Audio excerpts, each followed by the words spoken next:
బహుశా ఆవు ఇచ్చినన్ని పాలు గాడిద ఇవ్వదు అనుకుంటాను. డిమాండ్ అండ్ సప్లైలో కూడా ఉంటుంది కదా. ఆవులు ఉన్నంత విరివిగా గాడిదలు ఉండవు కదా. సో అందువల్ల ఆ డిమాండ్ అండ్ సప్లైని బట్టి ప్రైస్ డిసైడ్ అవుతుంది. సో మీకు అఫ్ కోర్స్ ఆవు పాలకు ఉన్నంత డిమాండ్ గాడిద పాలకి ఉండదు. ఆవు పాలు లీటర్లు తీసుకుంటాం ప్రతిరోజు, గాడిద పాలు తీసుకోలేం కదా. బట్ ఏదైనా ఇప్పుడు అది నమ్మకమే కాదు, శాస్త్రం కూడా.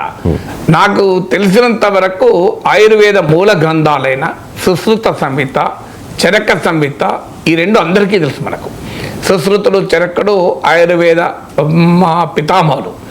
ఆ రెండు గ్రంథాలతో పాటు వాగ్భట్టుడు రచించిన అష్టాంగ హృదయము, అష్టాంగ సంగ్రహం, ఇది కూడా ఆయుర్వేదిక్ మూల గ్రంథాలుగా భావిస్తారు.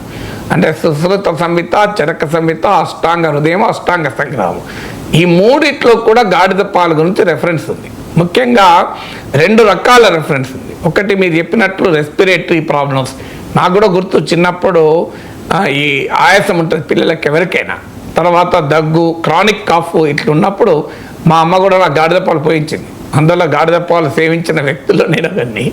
సో అందువల్ల గాడిద పాలకు శాస్త్రీయంగా మెడిసినల్ ప్రాపర్టీస్ ఉన్నాయి అన్నది ఆయుర్వేదం కూడా అంగీకరిస్తుంది. కానీ మనకు అర్థం కావాల్సింది వాటిని మనం ఇష్టమైనట్టు తీసుకోకూడదు. కానీ ఒక క్రానిక్ రెస్పిరేటరీ ప్రాబ్లమ్స్ ఉన్న వాళ్ళు డాక్టర్ దగ్గరికి వెళ్ళాలి తప్ప గాడిద పాలు ఇంట్లో కూర్చొని సేవించుకుంటూ ఉండకూడదు. చాలా ప్రమాదకరం అది. ఎందుకంటే క్రానిక్ రెస్పిరేటరీ ప్రాబ్లమ్స్ ఉన్నవాళ్ళు. అందువల్ల కొన్ని మనము డాక్టర్ ఇప్పుడు ఎందుకు అన్నీ అందరికీ కూడా పనిచేయవు, మళ్ళీ అది కూడా ఉంటుంది. ఇప్పుడు ఇదే గాడిద పాలు అందరూ పనిచేస్తాయా? అందువల్ల మనం అన్నిటినీ ఔషధ గుణాలు ఉన్నాయి కదా అని మనం ఇష్టం వచ్చినట్టు చేయకూడదు.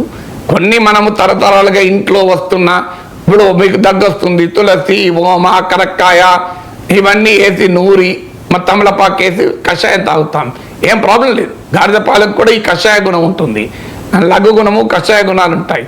అందువల్ల అది వేరు. కానీ ఇది ఔషధంగా తీసుకోవడం వేరు.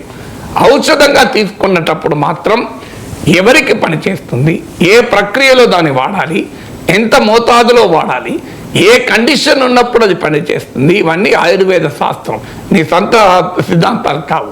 అందువల్ల ప్రకృతిలో అనేకమైన అద్భుతమైన ఔషధ గుణాలున్న వనరులు ఉన్నాయి. కానీ వాటిని వాడేటప్పుడు మన సొంత కవిత్వం కాదు. Take a advice of a trained qualified ayurvedic physician.